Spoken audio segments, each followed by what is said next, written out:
रसगुल्ला खा रहे हैं, रसगुल्ला सेवन कर रहे हैं, गुलाब जामुन खा रहे हैं, और गुलाब जामुन के बीच में जैसे कंकड़ आ जाता है वैसे ही अगर कार्य चालू हो गया हो और लाइट चली जाती है तो वैसे ही लगता है। ये कलयुग है और ये करयुग भी है, कलयुग भी और करयुग भी। जब द्वापर त्रेता सतयुग में ऋषिगण जो हैं भगवान का भजन करते थे तो समस्या आती थी, तो कलयुग में भी आती है। यही तो ये सत्कर्म, ये यज्ञ ये चल रहा है। लाइट जाना और फिर लाइट चली गई मगर जनरेटर रखा हुआ है मगर चाबी किसी और के पास है। ये तो ये हो गया, व्यक्ति मिठाई रखी हुई है, मिठाई रखी हुई है, खाने की इच्छा हो रही है मगर खा नहीं पा रहा, क्यों? क्योंकि शुगर है। वैसे ही जनरेटर रखा है मगर चाबी किसी और के पास थी। तो आइए अपने मन और वाणी को पवित्र करने के लिए भगवत नाम संकीर्तन करते हैं। उसके बाद जैसे प्रभु की इच्छा, क्योंकि वक्ता एक बांसुरी की तरह होता है, फूंक तो आकर उसमें गोविंद ही लगाते हैं। जैसे गोविंद की इच्छा, जैसे राघवेंद्र सरकार की इच्छा, हम सभी लोग अपनी हस्ती को भूलकर श्याम नाम की मस्ती में झूमते हुए हरि कीर्तन की ओर चलते हैं। श्री कृष्ण गोविंद हरे मुरारे, हे नाथ नारायण वासुदेव। श्री कृष्ण गोविंद हरे मुरारे, हे नाथ नारायण वासुदेव। श्री कृष्ण गोविंद हरे मुरारे, हे नाथ नारायण वासुदेव। विद्यमान स्वामी सखा हमारे, विद्यमान स्वामी सखा हमारे, हे नाथ नारायण वासुदेव।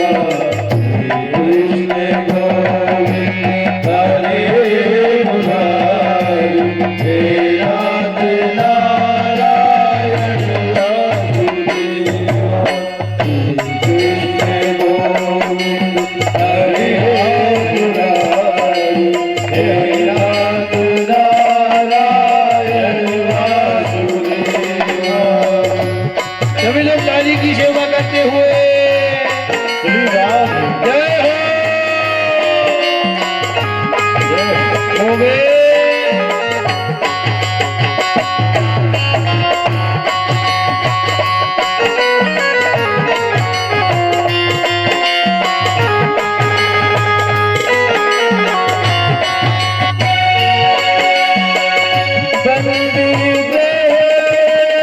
तुम अवतारे कहीं पे जल में कहीं भले मुरारे, किसी के जाए किसी के सहाय, है अद्भुत हर बात तिहारी, है अद्भुत हर बात तिहारी। गोकुल में चमके मथुरा के तारे, गोकुल में चमके मथुरा के तारे, हे नाथ नारायण वासुदेव। श्री कृष्ण गोविंद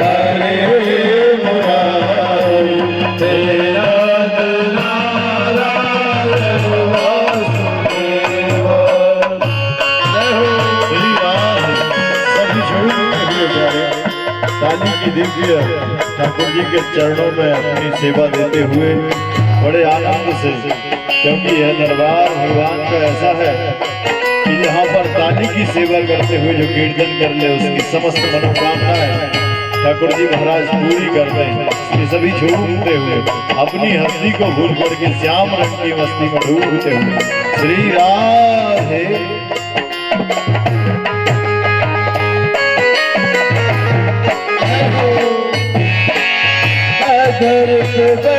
से हृदय मेरा बट दे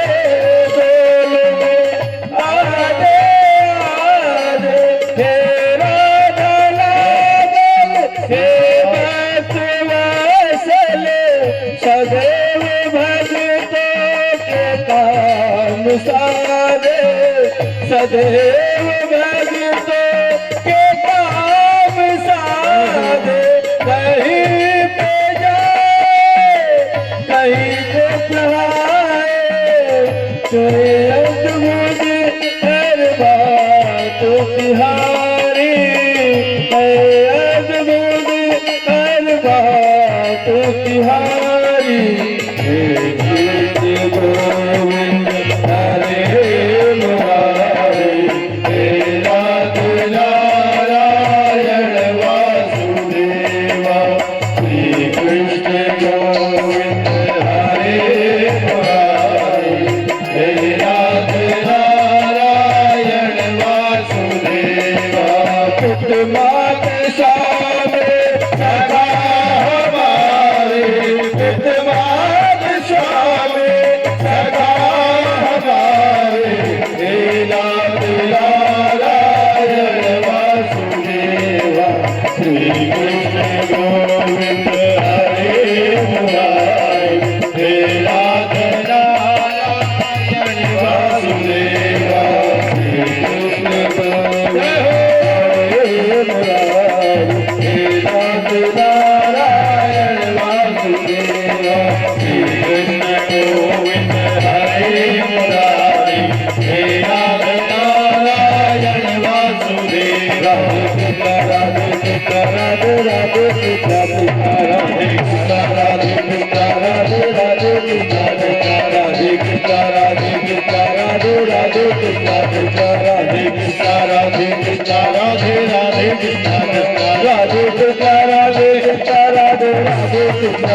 राधे कृष्ण राधे कृष्ण राधे राधे कृष्ण राधे कृष्ण राधे कृष्ण राधे राधे कृष्ण कृष्ण राधे कृष्ण राधे कृष्ण राधे राधे कृष्ण कृष्ण राधे कृष्ण राधे राधे राधे कृष्ण कृष्ण राधे कृष्ण राधे कृष्ण राधे राधे कृष्ण कृष्ण राधे कृष्ण राधे कृष्ण राधे राधे कृष्ण कृष्ण राधे कृष्ण राधे कृष्ण राधे राधे कृष्ण कृष्ण राधे कृष्ण राधे कृष्ण राधे राधे कृष्ण कृष्ण राधे कृष्ण राधे कृष्ण राधे राधे कृष्ण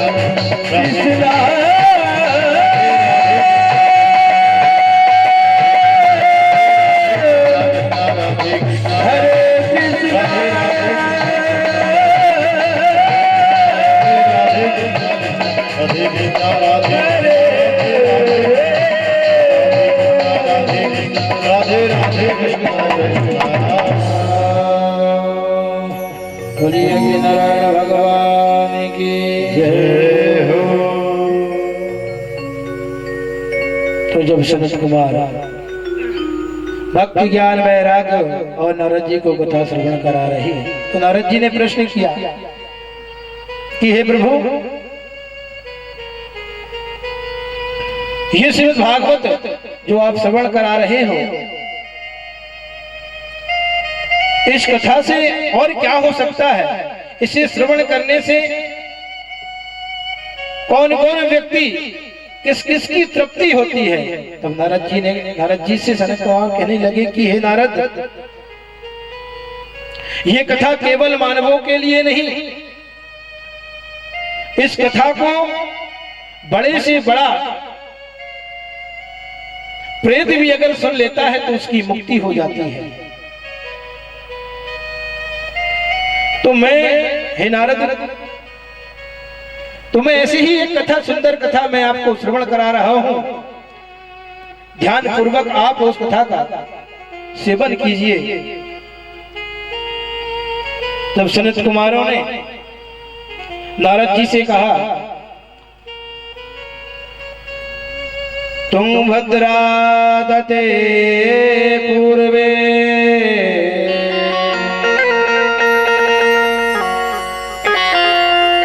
एक सुंदर नगर है, तुंगभद्रा नदी के तट पर, और वहां पर एक बहुत ही विद्वान ब्राह्मण रहते हैं। उस नगर का नाम है आनंद नगर, जहां पर आत्मदेव नाम के ब्राह्मण रहते हैं और वो बहुत ही विद्वान हैं। उनकी एक सुंदर पत्नी है जिसका नाम धुंधली है। वह धुंधली देवी जो है, जैसा उसका नाम है वैसा उसका गुण है। ये नारद पंडित जी बहुत ही दुखी रहते हैं, और एक दिन पंडित जी बैठे हुए हैं। पंडित जी के यहाँ पर कोई भी संतान नहीं है। अच्छा, संतान की पीड़ा बहुत होती है। अगर किसी के यहाँ कुछ हो जाए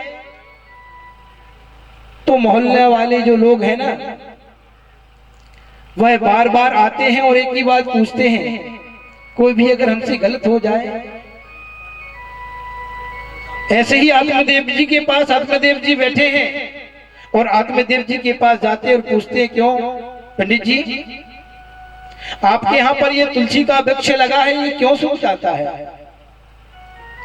आपके यहाँ 6 वर्ष से गाय है, वह गाय अभी तक कोई बछड़ी को जन्म क्यों नहीं दी? ऐसे बार बार वचन सुनकर आत्मदेव जी के अंदर बहुत पीड़ा हुई, और आत्मदेव जी ने एक दिन विचार किया, इस जीवन से अच्छा तो मर जाना है। तो आत्मदेव जी जो हैं दुखी होकर वन में चले गए और एक वृक्ष के नीचे बैठे, और आत्मदेव जी वहां पर विचार कर रहे हैं, रुदन कर रहे हैं।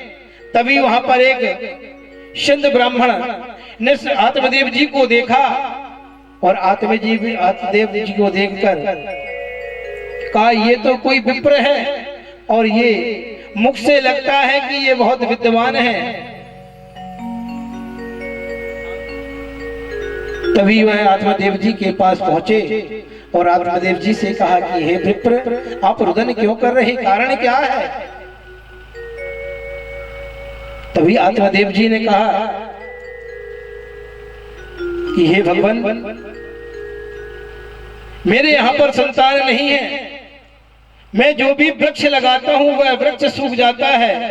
मेरे यहाँ पर 6 वर्ष से गाय है, वो गाय ने भी अभी तक कोई पुत्र को जन्म नहीं दिया है, वो भी बांझ हो गई है। और आप ये क्यों पूछ रहे हैं? अगर आप इसका कोई उपाय जानते हैं तो मुझे बतलाइए। आत्मदेव जी संत से कहते हैं कि मुझे कोई उपाय बताइए, अगर आप कुछ जानते हैं तो। संत ने कहा, रे विप्र, तुम संतान के लिए रो रहे हो। व्यक्ति संतान हो जाती है तो संतान के लिए रोते हैं, और संतान नहीं भी होती तो भी संतान के लिए रोते हैं। व्यक्ति दुखी 2 ही कारणों में है, पुत्र कुपुत्र का धन संचय और पुत्र सुपुत्र का धन संचय। अगर पुत्र कुपुत्र निकल जाए तो भी व्यक्ति रोता है। और आप कह रहे हैं पुत्र, अरे आप एक जन्म की बात कर रहे हैं, आपके 7 जन्म तक आपके यहाँ पर कोई संतान नहीं होगी। जैसे ही आत्मदेव जी ने ये सुना तो संतों के चरणों को पकड़ लिया और रोने लगे कि हे प्रभु, जब आप ये जान सकते हैं कि मेरे यहाँ पर 7 जन्म तक संतान नहीं होगी, तो आप संतान देने में भी सक्षम हैं। आप मुझे संतान दे सकते हैं। जब आप इतना बता सकते हैं तो मुझे भी अब संतान ही चाहिए। हे विप्र, अगर मुझे आप संतान होने का वरदान नहीं देते तो मैं आपके सामने ही यहीं पर इस शिला में सिर पटक कर मर जाऊंगा।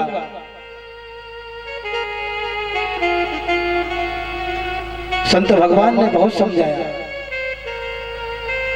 कि तू संतान के लिए आज रो रहा है, कल संतान हो जाएगी, संतान के लिए भी रोएगा। मगर आत्मदेव जी महाराज माने नहीं तो उन संतों ने प्रसन्न होकर एक फल दिया और कहा, ये अपनी पत्नी को खिला देना, जिससे तेरे यहाँ पर एक सुंदर संतान का जन्म होगा। आत्मदेव जी महाराज बहुत ही प्रसन्न होकर अपने घर को गए और अपनी पत्नी धुंधली से कहा कि मैं एक संत ने एक फल दिया है, इस फल को खाने से संतान हमारे घर हो जाएगी। तब धुंधली ने वह फल लिया और विचार करने लगी। पंडित जी जो हैं अपने कार्य में लग जाते हैं। धुंधली देवी जो है विचार करने लगी कि ये फल हो ना हो किसी बाबा ने दिया है, ऐसा ना हो इस फल को खाऊं और मैं बाबा के बस में हो जाऊं। क्योंकि वस्त्र लगाकर तो बहुत से साधु संत घूम रहे हैं जो छलने का काम कर रहे हैं। उसके मन में यह भ्रम उत्पन्न होने लगा। तभी उसके यहाँ पर उसकी सखी और उसकी बहन आई। उसने अपनी बहन को, अपनी सखियों को बताया कि बहन, मेरे पति ने एक फल लाए हैं जिससे मुझे इसे खाने से संतान होगी। अच्छा, आत्मदेव जी के यहाँ पर धन की कमी नहीं थी, संपन्न थे, मगर खाने वाला कोई नहीं था। संसार में भी ये बहुत देखने को मिलता है, जहां धन होता है वहां खाने वाला कोई नहीं होता, और जहां खाने वाले होते हैं वहां पर धन नहीं होता। पंडित जी के भी यहाँ भी धन तो अपार लगा हुआ था, मगर खाने वाला कोई नहीं था। अपनी सखियों से, अपनी बहन से कहा कि हे बहन, ये फल मुझे मेरे पति ने लाकर दिए, किसी महात्मा ने दिया है, इसे खाने के लिए कह रहे हैं। तो उसकी बहन ने कहा, बहन ये फल मत खा, क्या मालूम इसमें किसी उस बाबा ने जादू टोना किया हो। तो ठीक है, इस फल को खाएगी तो गर्भवती हो जाएगी। तो तू जानती है कि गर्भ पीड़ा कितनी होती है, तू चल नहीं पाएगी, और धोखे से अगर तेरी इस महल में, इस कुटिया में आग लग जाए तो भग नहीं पाएगी, जलकर यहीं मर जाएगी। तुझे संतान चाहिए ना, तो मेरे यहाँ पर अभी ये 9वीं संतान होने वाली है। देख, तेरे यहाँ पर धन बहुत है, तू मुझे धन दे देना और धन के बदले में मैं तुझे अपना ये पुत्र दे दूंगी। तो सलाह भी ना अच्छे लोगों से लेना चाहिए। और संसार में तो आज भी सलाहकार बहुत मिलते हैं। कोई भी कार्य, किसी व्यक्ति ने एक दुकान खोली, एक फल की दुकान खोली, तो उसने वहां पर लिखा महाकाल फल भंडार। एक सज्जन आए कि भैया ये महाकाल फल भंडार जम नहीं रहा, इसमें आप और कुछ लिखो। उसने उसे बताया कि इसमें फ्रूट फल, महाकाल फल भंडार की जगह में आप इसमें और कुछ लिखिए कि यहाँ पर ताजे फल मिलते हैं, यहाँ सुंदर फल मिलते हैं, यहाँ रसीले फल मिलते हैं। ऐसे सलाहकार जो हैं, जैसे मकान बनाते हैं तो कहते हैं भैया ये जो कोना है ना थोड़ा, ये थोड़ा बाहर हो गया। सीढ़ी बनाई तो कहने लगी सीढ़ी जो है ईशान कोण में नहीं अग्नि कोण में होना चाहिए। अग्नि कोण में बनाई तो कहने अग्नि कोण में नहीं, ये ईशान कोण में होना चाहिए। अरे जिसने 10-15 लाख रुपए मकान बनाना लगाया है उससे पूछो, उसके हृदय से पूछो कि कितना पैसा लगा। मगर सलाह देने के लिए लोग आ जाते हैं। जैसे ये दिव्य पंडाल सजा हुआ है, इसमें भी कहेंगे कि यार ये पर्दा जो है अच्छा नहीं लगा, इसमें पीला कलर का पर्दा होता। फुकट में सलाहकार बहुत मिल जाएंगे, मगर जब उनको कहो कि भैया इसको आप ही लगवा दो, आप लगा दो, तो सब पीछे हट जाएंगे। तो धुंधली से उसकी बहन ने कहा कि तेरे यहाँ जो संतान हो, मेरे यहाँ जो संतान होगी उसको तू ले जा लेना, मैं तेरे घर लाके छोड़ दूंगी, उससे कुछ धन मुझे दे देना। और ये फल की बात करती है तो तेरे यहाँ पर जो गाय है उसको ये फल खिला, जिससे इस फल की भी परीक्षा हो जाएगी कि ये फल हाँ सिद्ध है। तो उस फल को गाय को खिला दिया और अपने पेट में कपड़ा बांधकर पंडित जी को बता दिया कि मैंने गर्भधारण हो चुका है, मेरा गर्भधारण हो चुका है। कुछ दिन बीते, इधर वह जो गाय को फल खिलाई थी वह गाय भी गर्भवती हो गई। कुछ महीने बीते, 9 महीने हुए, उसकी बहन के यहाँ पर जो पुत्र हुआ उसने अपनी बहन को लाकर धुंधली देवी को दे दिया और धुंधली से धन लेकर वह चली गई। पंडित जी को जैसे ही पता चला कि हमारे यहाँ पर पुत्र ने जन्म लिया है, पंडित जी बहुत खुशी हुए और पंडित जी नाचने लगे, बधाइयां बांटने लगे। कुछ दिन बाद गाय के ने भी एक सुंदर बालक का जन्म दिया, जिसका शरीर पूरा मानव का है, केवल कान जो है गौ के समान है। उन दोनों का नाम पंडित जी ने ब्राह्मणों को, विप्रों को बुलाया, नामकरण संस्कार करने लगे।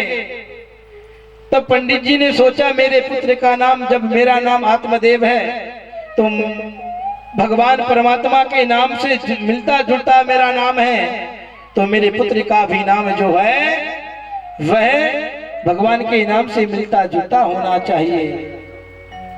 तभी धुंधली देवी आ गई और पंडित जी से कहने लगी, अरे वाह, 9 महीने तक कष्ट हमने भोगे और नाम आप अपने नाम के ऊपर से रखोगे?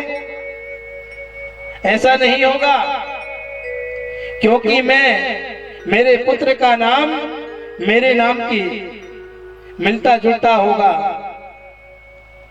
नाम भी बहुत सोच विचार से रखना चाहिए, नाम का प्रभाव भी बहुत पड़ता है। नाम भी आजकल ऐसे रखे जाते हैं जिनका कोई अर्थ नहीं निकलता। पुराने बाबाओं के नाम देखो, हरि नारायण, राम नारायण, राम जी, ऐसे सुंदर नाम। और आज के नाम चिंटू, पिंटू, गोलू। अच्छा, उनका विवाह हो जाता है, जब बोलो उनसे गोलू कैसा लगेगा? जब बहुत बड़े हो जाते हैं उनका नाम बोलो गोलू, चिंटू, बोलने में ही अच्छा नहीं लगता। और भगवान के नाम से रखो तो चाहे वो छोटे रहे या बड़े हो जाए, तब भी अगर नाम लेंगे तो वह नाम सुंदर लगेगा। राम जी, कृष्ण, राम मोहन। और नाम का प्रभाव बहुत पड़ता है। एक जगह हम लोग कथा श्रवण करने के लिए गए पंडित जी के साथ, कथा करने के लिए। तो वहां पर कथा के बाद एक माता आई, उनके यहाँ पर बालक ने जन्म लिया। तो वह माता कहने लगी कि पंडित जी, आप हमारे पुत्र का, मेरा नाती का नाम निकाल दीजिए। तो पंडित जी ने पंचांग लाया। पंचांग में देखने लगे, माता जी जन्म कब हुआ है, समय कब था, कितने बजकर कितने मिनट में। तो पंडित जी ने नाम निकाला, तो उसमें नाम पंडित जी ने कहा, माता इसमें तो ये अक्षर से नाम आ रहा है, कृष्ण अक्षर से, तो इसका नाम कृष्ण रख दें। अरे नहीं पंडित जी, ऐसा नाम रखो कि मेरे दो नाती और हैं, एक का नाम प्रवीण है, इन दोनों के नाम से मिलता जुलता नाम होना चाहिए। पंडित जी विचार करने लगे कि यार भाई, अब इनका एक का प्रवीण है, एक का नवीन है, अब इसका मिलता जुलता नाम कैसे। इसमें से तो पंचांग में तो कृष्ण अक्षर से नाम आ रहा है, एक का प्रवीण एक का नवीन, अब एक का नाम और क्या रख दूं कि इनसे मिलता जुलता है। पंडित जी ने बहुत विचार किया और बोला कि माता जी, एक का नाम जब प्रवीण है, एक का नवीन है, तो एक का सोयाबीन रख लो, एक का सोयाबीन रख लो, मिलता जुलता नाम चाहिए आपको। तो व्यक्ति भी जो है नाम विचार कर रखना चाहिए, क्योंकि नाम का प्रभाव बहुत होता है। नाम उनका धुंधकारी रखा। पंडित जी ने उस गए के पुत्र का नाम आत्मदेव रखा, और आत्मदेव जी और गौगण्य बड़े होने लगे, शिक्षा अध्ययन करने लगे। तो गौगण्य जी जो है, गौकर्णो पंडित ज्ञानी धुंधकारी महाकला। गौकर्ण जी जो है पढ़ने में बहुत होशियार, वेद वेदांत जानने लगे, मगर धुंधकारी जो है गलत संगति में पहुंच गया, मदरापान करने लगा, चोरी करने लगा।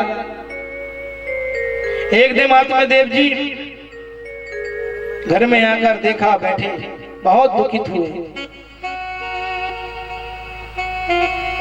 उन संतों की बात याद आने लगी, तू आज संतान के लिए रो रहा है, कल तू इसी संतान के लिए रोएगा।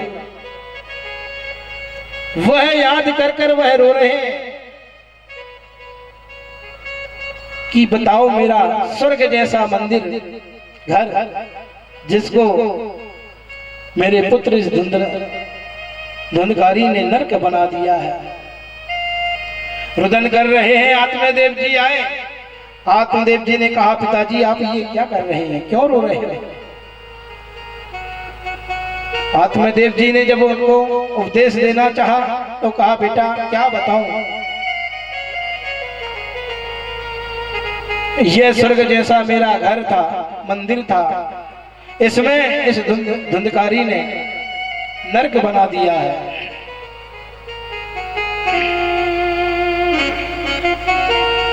मुझे बहुत पीड़ा होती है। पिताजी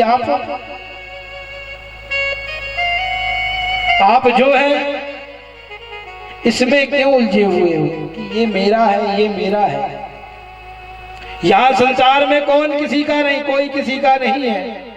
आप कहते हो कि ये हाथ मेरा है, आप कहते हो कि ये आंख मेरी है, आप कहते हो कि ये पैर मेरा है, आप कहते हो कि ये कान मेरे हैं। तो समय से पहले ये आंखों में दिखाई कम क्यों पड़ने लगता है, ये कानों में सुनाना बंद क्यों हो जाता है। ये शरीर जब आपका है तो ये शरीर आपको छोड़कर क्यों चला जाता है। आप इतना विचार कर रहे हैं।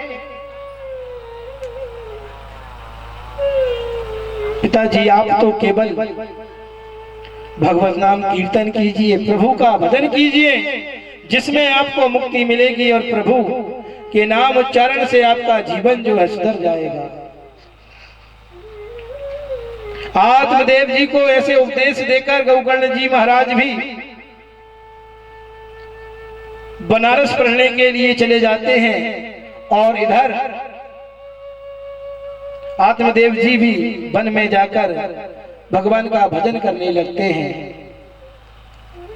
इधर गौकर्ण, इधर धुंधकारी जो है और ज्यादा चोरी करने लगा। एक दिन आया और अपनी माँ को से कहने लगा कि मुझे कुछ धन दीजिए। माँ ने कहा बेटा जितना धन था सब तो तू ले गया, कुछ भी नहीं है। माँ के गले में एक मंगल सूत्र था, पिता की निशानी, वह छीना और माँ को एक लात मारा। ऐसे पुत्र से अच्छा तो पुत्र हो ही ना। आज संसार में देखो माता पिता को दो पुत्र हैं, माँ ने पाल पोस कर दोनों पुत्रों को बड़ा किया, मगर जब माता पिता वृद्ध होते हैं तब वही पुत्र माता पिता को रखने के लिए मना कर देते हैं। उससे कहते हैं बड़े वाले से कि तू रख, बड़ा वाला कहता है कि तू रख। मैं एक बात कह दूं कि माँ जो है प्रथम गुरु होती है, माता पिता सर्वश्रेष्ठ है। अच्छा, किसी ने ब्रह्मा जी को देखा क्या? देखा है? केवल सुना है, पढ़ा है कि ब्रह्मा जी होते हैं। भगवान विष्णु को देखा है? नहीं देखा। केवल हमने पढ़ा है कि भगवान ब्रह्मा विष्णु महेश हैं। अच्छा, ब्रह्मा जी क्या करते हैं? ब्रह्मा जी सृष्टि का निर्माण करते हैं ना। भगवान विष्णु जो है क्या करते हैं? सृष्टि में का पालन। और भगवान शिव जो है वह श्रृंगार। ऐसे ही हमारी मां है जिसने शरीर को जन्म दिया। मां ने हमें जन्म दिया, मां ने ही हमें पाल पोस कर बड़ा किया, हमारा लालन पालन किया। मां ने हमें हमारे अंदर से बुराइयों का दमन किया और सद्मार्ग में लगाया। तो इसी के लिए मां ही हमारे लिए ब्रह्मा है, मां ही हमारे लिए विष्णु है और मां ही हमारे लिए शिव है। क्यों? क्योंकि भगवान ब्रह्मा जो है सृष्टि का निर्माण करते हैं, तो मां ने भी हमें हमारा निर्माण किया है। भगवान विष्णु सारे जगत का पालन करते हैं, मां ने भी हमें पाल पोस कर बड़ा किया। भगवान शिव जो है वह सृष्टि का श्रृंगार करते हैं, तो मां ने भी हमारे अंदर से हमारी बुराइयों का दमन किया, उस सद्मार्ग की ओर लगाया। इसी के लिए मां ही ब्रह्मा है, मां ही विष्णु है, मां ही शिव है। जिसे देखो वह सजा देता है, दोस्त बनकर दगा देता है।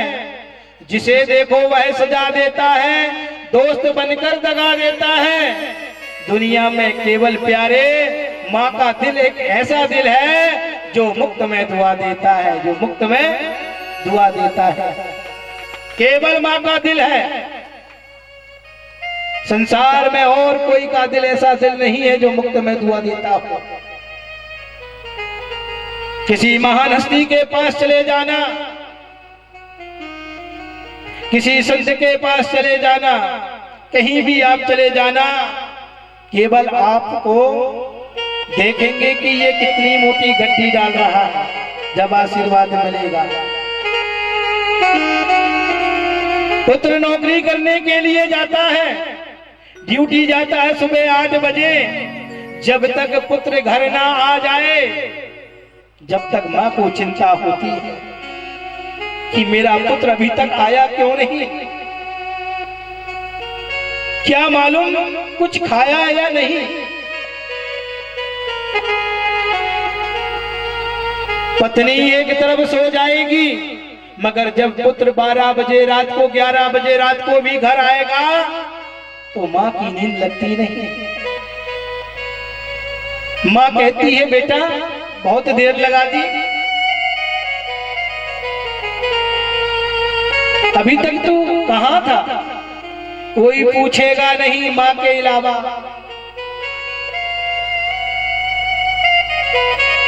मां के अलावा कोई पूछेगा नहीं कि भोजन किया क्या नहीं। मां ही कहेगी कि बेटा मुंह हाथ धो ले, मैं तुझे भोजन गर्म करके लाती हूं। ऐसे ही एक पुत्र ग्राम में निकल के जा रहा था तो कुछ लोग कह रहे थे कि माँ का कर्ज कोई उतार नहीं सकता, माँ का कर्ज कोई चुका नहीं सकता। तो उसने अपनी माँ के पास आया और माँ से कहा माँ मैं आज तेरा कर्ज उतारूंगा। बोल माँ तेरे लिए मैं क्या करूं, मैं तेरा कर्ज उतारना चाहता हूँ। माँ ने कहा बेटे रहने दे। बार बार माँ से कहा कि नहीं मैं तेरा कर्ज उतारूंगा। माँ ने कहा ठीक है बेटा, मैं यहाँ पर सो रही हूँ, इसी के बाजू में तू भी अपना बिस्तर डाल ले, यहाँ सो जा। 11 बजे रात को माँ उठी, खांसी हुई। माँ ने कहा बेटा एक गिलास पानी ला दे। पुत्र गया पानी लेकर आया। माँ ने एक घूंट पानी पिया और वहीं रख दिया। वो बाहर गया, माँ ने उस पानी को उसके बिस्तर में डाल दिया। वो उधर से आया, माँ को चिल्लाने लगा, अरे माँ तू ये क्या करती है, मैं सोऊंगा कहाँ, तू तो पूरे गद्दे में पानी फैला दिया। माँ ने कहा बेटा गलती से गिर गया। फिर अर्धरात्रि होती है, माँ उठती है, माँ थोड़े खांसती है। माँ ने कहा बेटा मुझे फिर से प्यास लगी है, एक गिलास पानी पिला दे। उस पुत्र ने कहा माँ अभी मैंने तुझे पानी पिलाया। फिर गया पुत्र एक गिलास पानी लेकर माँ के लिए आया। माँ ने थोड़ा सा पानी पिया, फिर वह पानी को बेटे की जहाँ पर बेटा सोता है वहां पर डाल देती है। अब तो उस पुत्र ने जैसे ही देखा कि माँ इस बिस्तर में जल पानी डाल रही है तो जोर से चिल्लाने लगा, अरे माँ ये क्या कर रही है, मैं सोऊंगा कहाँ, तू मेरे बिस्तर को गीले कर रही है। तो माँ कहती कि बेटा बस तूने मेरा ऋण चुका दिया। अरे उस दिन भूल गया जब मैं गीले में सोती थी और तुझे सूखे में सुलाती थी, खुद भूखी रहती थी मगर तुझे रोटी खिलाती थी। वो दिन भूल गया तू। अरे अगर तू रोता था भी तो रात भर तुझे गोदी में बिठाकर जगती रहती थी। तू आया मेरा ऋण चुकाने के लिए। संसार में कोई व्यक्ति अपने माँ बाप का ऋण नहीं चुका सकता। एक जन्म नहीं 10 जन्म भी अगर ले ले तो माता पिता का ऋण चुका नहीं सकता। बड़े उपकार होते हैं माता पिता के, बहुत। माता पिता के जो उपकार हैं हम भूल नहीं सकते और हम कभी चुका नहीं सकते।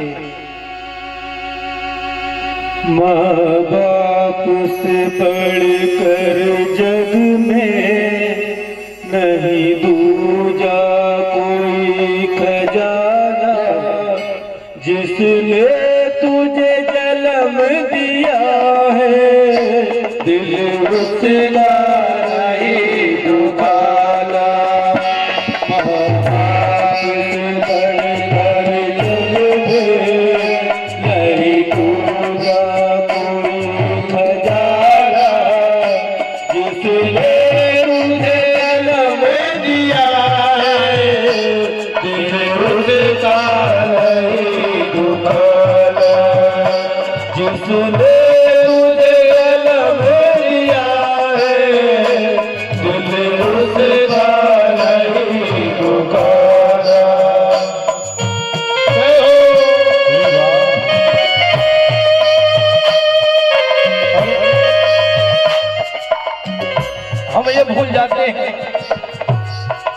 जन्म हमें ब्रह्मा ने नहीं माँ ने दिया है, पालन हमारा विष्णु ने नहीं माँ ने किया है, बुराइयों का संहार शिव ने नहीं माँ ने किया है। अरे जिस माँ ने हमें जन्म दिया है, जिस माँ ने 9 महीने तक हमें कोख में रखा, जिस पिता ने उंगली पकड़कर हमें चलना सिखाया, आज उन्हीं माता पिता को हम घर से निकाल कर कहां छोड़ रहे हैं? वृद्धा आश्रम में, आश्रम पहुंचाते हैं। अरे इतना तो तुम्हारे घर फिक जाता है, वो मांगते क्या है आपसे? केवल आपकी खुशी, आपकी मुस्कुराहट देखना चाहते हैं, आप उन्नति करो यही देखना चाहते हैं। बदले में केवल 2 रोटी तो खाते हैं, जितना फिक जाता है। मगर आज की संतान जो है, माता पिता को अपना बोझ समझती है। वह बोझ नहीं है, अगर वो नहीं होते तो संसार आप देख नहीं पाते। ये संसार में अगर आप आए हैं, इस संसार को देख रहे हैं, इस संसार में भ्रमण कर रहे हैं, तो ये केवल माता पिता की देन है, माँ की देन है। जय हो। पहले तो माने तुझको, 9 महीने पेट में ढोया, पहले तो माने तुझको, 9 महीने पेट में ढोया, सीने का फूल पिलाया, तू जब जब बंदा रोया, बड़ा दर्द है तुझ पर माता, बड़ा दर्द है तुझ पर माता, तेरा धर्म है कर्ज चुकाया, जिसने तुझे जन्म दिया है, दिल उसका नहीं दुखाना। माँ बाप से लड़कर जग में नहीं पूजा नहीं खजाना, जिसने तुझे जन्म दिया है, दिल उसका नहीं दुखाना, जिसने तुझे जन्म दिया है, दिल उसका नहीं दुखाना। जय हो। श्री राम।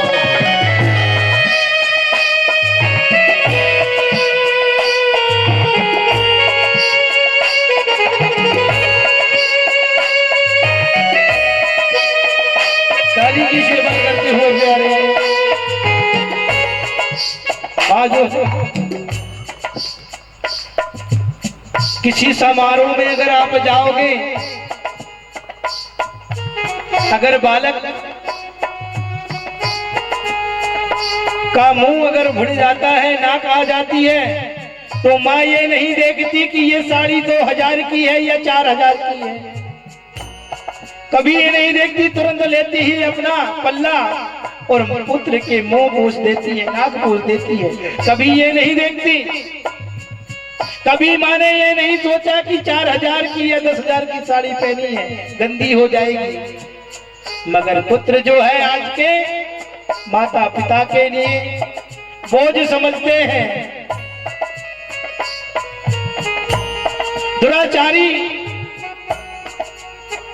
अरे ऐसे पुत्र से तो पुत्र ना हो वो अच्छा है।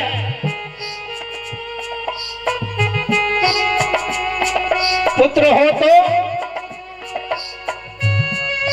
अच्छा हो, नहीं तो हो ना। आज वही आत्मदेव पुत्र के लिए रो रहे थे, अब पुत्र हो गया तो पुत्र से रो रहे थे। वह मां को उसने लात मारा। मां ने देखा कि मेरा पुत्र बहुत बिगड़ गया है और मां बहुत दुखित हुई तो कुएं में जाकर कूद गई, आत्महत्या कर ली मां ने। जो व्यक्ति मां बाप का श्राप लेता है वह संसार में कभी सुखी नहीं रह सकता। भागवत क्या, कई सत्कर्म करवा लेना मगर वो मां बाप के श्राप से मुक्त नहीं हो पाता, क्योंकि मां का दिल एक वात्सल्य है और अगर श्राप दे देना तो इंद्र के वज्र के समान लग जाता है। वह श्राप कभी छूट नहीं पाता। तो कभी भी हो तो माता पिता को हमेशा उनकी पूजन कीजिए, उनको वंदन कीजिए। आज धंधकारी ने अपनी मां को मारा। मां ने कहा ऐसे पुत्र से तो मर जाना अच्छा है। मां ने कुआं में कूदकर अपनी आत्महत्या कर ली। जय हो।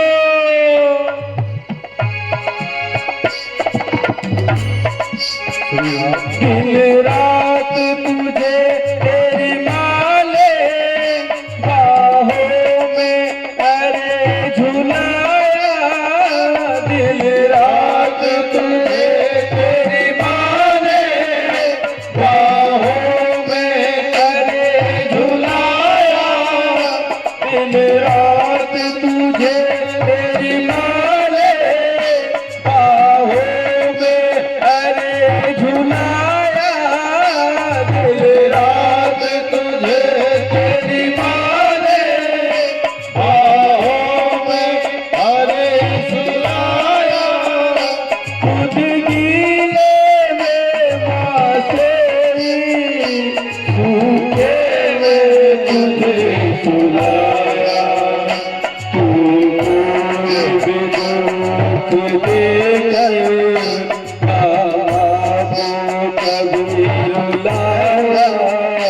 तू कोई भी दुख देकर ना कभी रुलाया।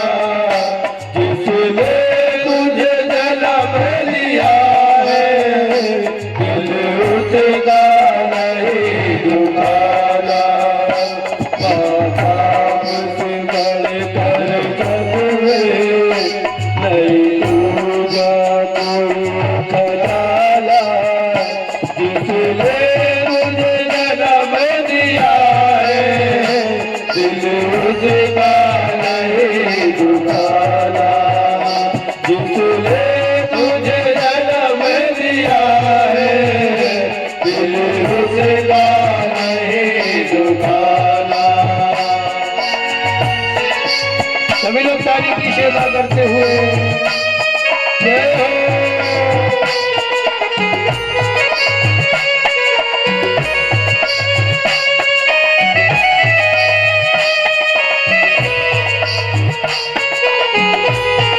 श्री राम जब मेरे सर पर हाथ रख दे, जय हो।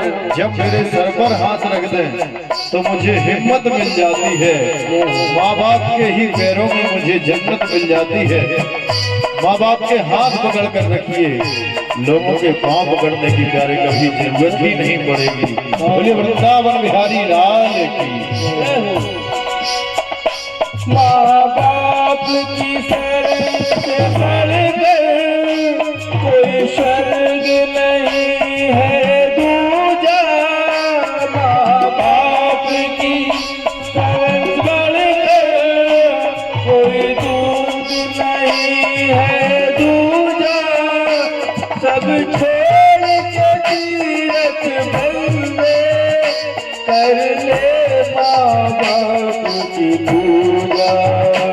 इस जन्म मरण से तुझको हर मुक्ति पाया इस जन्म मरण से तुझको हर कर मुक्ति पाया जिसने तुझे जन्म दिया है दिल उसका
नहीं दुखारा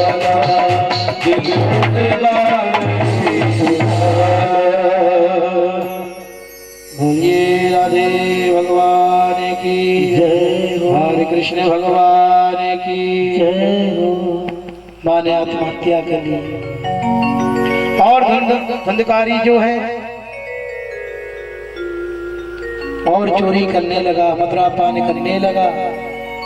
अब तो 5 वेश्याओं को अपने घर में लाया। उन वेश्याओं ने खूब धन अर्जित करवाया उससे,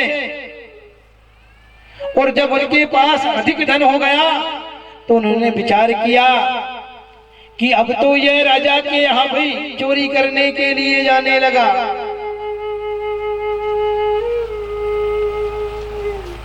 और अगर अब पकड़ा गए तो राजा जो है मृत्यु सजा दे देगा, कारागार में बंद कर देगा। ये 5 वेश्या कौन है? ये 5 वेश्या हमारी इंद्रियां हैं। 5 कर्म इंद्रियां होती हैं, 5 ज्ञान इंद्रियां होती हैं। उनमें से वह 5 ने धुंधकारी को जो है घर में एक खाट रखी हुई थी उससे बांधा, और जलते हुए अंगार उसके मुख में डालकर उसे वहीं मार डाला, और धुंधकारी को वहीं पे गड़ाकर वह 5 वेश्याएं चली गई। जब गौगर्ण जी को पता चला कि मेरे बड़े भ्राता धुंधकारी जो उनकी मृत्यु हो गई, तो उन्होंने प्रयागराज में उनके नाम से श्राद्ध आदि किया। और जब वह वहां से वापस अपने गांव आए तो उसी जहां पर उनका निवास था वहीं पर वह रात विश्राम करने लगे। जब रात विश्राम कर रहे हैं तो उन्होंने अजीब व्यवस्थाएं देखी कि कोई प्रेत है जो कभी घोड़े का रूप ले लेता है, कभी अंगार बन जाता है। गौकर्ण जी महाराज ने अपनी अंजलि में जल लिया और गायत्री मंत्र का जाप किया और धुंधकारी के ऊपर डाल दिया। तो धुंधकारी जो है अपने रूप में आ जाता है और कहता है कि भैया मैं आपका भ्राता धुंधकारी हूं। अरे धुंधकारी, मैंने आपके लिए तो श्राद्ध वगैरह आदि कर्म पिंडदान वगैरह मैंने प्रयागराज में किया, आपकी मुक्ति नहीं हुई। तो धुंधकारी कहते हैं कि भैया, अरे मेरे जैसा दुष्टाचारी जिसने माँ को ताड़ना दी, माँ को पैर में लात मारा, मेरी मुक्ति ऐसे हो जाएगी? आप ही मेरी मुक्ति कर सकते हैं। आप कोई ऐसा उपाय कीजिए जिससे मुझे इस प्रेत की योनि से छुटकारा मिल जाए। गौकर्ण जी महाराज प्रातः हुआ और सूर्य अर्घ दिया। हर व्यक्ति को सूर्य अर्घ देना चाहिए। अपने घर में पंचदेवों का पूजन करना चाहिए। पंचदेव में कौन? भगवान शिव, माँ जगदम्बा, सूर्य नारायण, सालक राम भगवान, ये और गणेश जी, ये पंचदेव हर ग्रस्त जीवन में 5 ये पंचदेव होना चाहिए। पंचदेवों का पूजन करना चाहिए। गौकर्ण जी महाराज प्रातः उठकर सूर्य अर्घ दिए